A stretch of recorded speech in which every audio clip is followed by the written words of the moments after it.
بسم الله الرحمن الرحيم، والصلاة والسلام على أشرف المرسلين. اللهم صل وسلم وبارك على الحبيب المصطفى صلى الله عليه وسلم.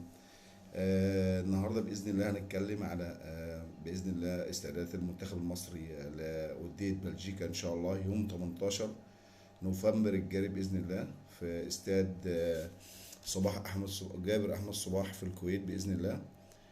طبعا امبارح وصل محمود تريزيجيه، وان شاء الله بكره صلاح هيوصل باذن الله ينضم المعسكر استعدادا للمباراه ان شاء الله. وكمان يعني عن مواقع التواصل الاجتماعي في بلجيكا اعلنت ان شاء الله هيكون اخر ماتش ما بين بلجيكا ومصر، اخر استعدادات لكاس العالم. ننتقل ان شاء الله لكاس العالم طبعا. وده خبر مفرح جدا جدا جدا واسعدني انا. ساديو ماني اليو سي سي المدرب السنغالي اضاف ساديو ماني للقائمه. ودي يعني باركة خير ان شاء الله ان ممكن ساديو ماني يلتحق بالمباراة الثالثة اللي هتكون الاقصائية في المجموعة اللي هي ممكن تأهل السنغال، او قد تكون السنغال متأهلة.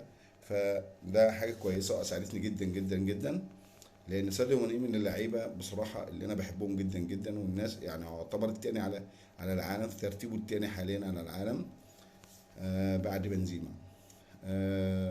المنتخب الاسباني طبعا استبعد سيرجيو راموس، سيرجيو راموس وديخيا.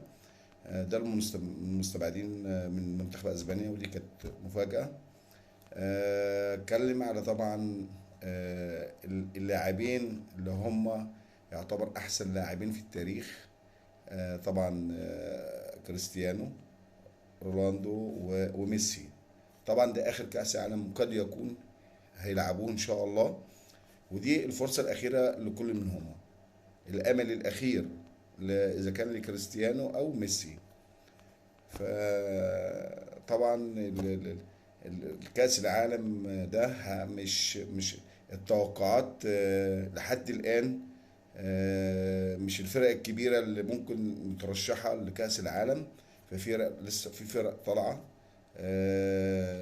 بصراحة شديدة جدا، جامدة جدا جدا، زي أوكرانيا، وزي في طبعا منتخب اسبانيا، منتخب البرتغال من اجمد اللعيبه في العالم كلها في منتخب البرتغال.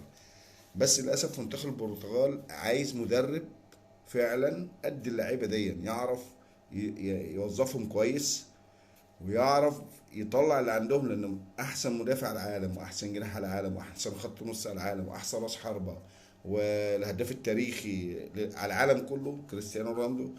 وللاسف مفيش، المدرب ضعيف بجد، المدرب ضعيف جدا، اضعف من لعيبه البرتغال.